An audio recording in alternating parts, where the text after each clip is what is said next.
Hi, my name is Janelle Buckingham, and this is my final project for web and cloud and mobile development class.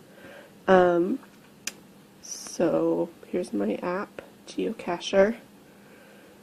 There's a sign-in screen. So with this, I have not implemented the email password fields here. They don't actually have any code behind them. And this demo button was for the purposes of the mobile assignment from a couple of weeks ago. So how I've implemented my user accounts for this project is through Google Sign-In.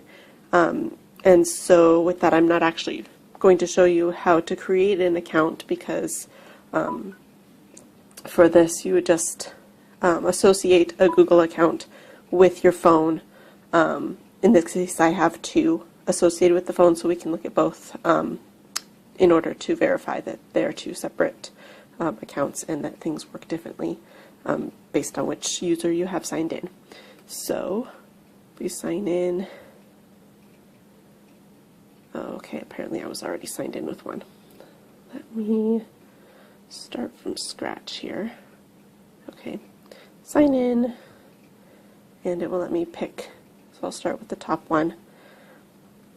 Okay, so in here I am first going to run you through what's going on here. So this is an app to help you find geocaches, which is an activity you can do in the real world using GPS, usually while you're hiking or something like that. So we have a few options we can do from the main page here. I still have not implemented camera usage, which if this is the same TA who graded my work before, they still haven't had a reason to put that in, but that's what that camera icon is there for. And so we have the option to, down here, refresh location, which I think I'll probably need to pause the video later on in order to set that up so I can show you how that works. So we'll put that off for a little bit later. The view your completed geocaches is going to be where you can see your own personal information that you've made.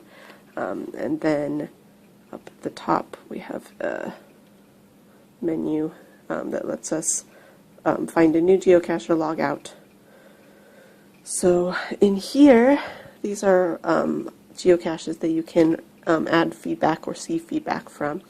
I believe I've not done feedback for this one, so these are from other users, so you can see the feedback that they gave and who it was. And this is where you would add your own feedback for this particular geocache. So I will quickly add one in here. And this is, we're going to be looking for that. You have any time before.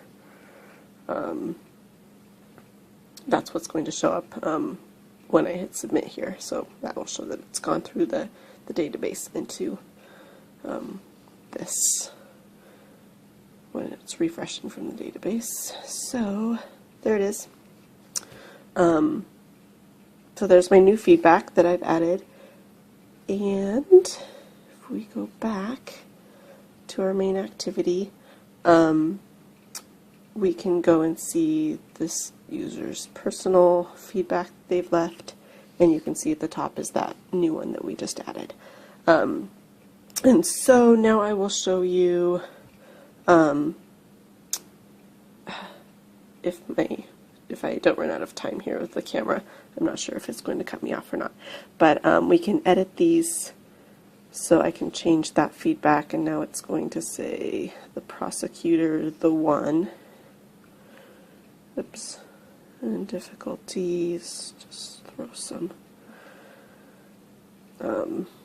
junk stuff in there. And when I submit changes, this is going to be showing up instead. So there you go.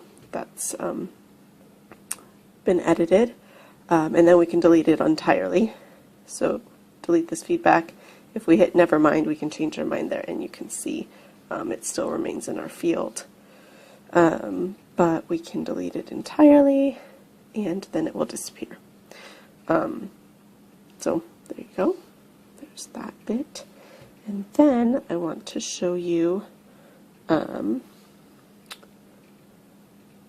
logging out and coming in with a different user. And we will go to our geocaches here, and you can see this is entirely different. All of them are have the name and email address, so you can see it's all from somebody else this time. If we go to one of these,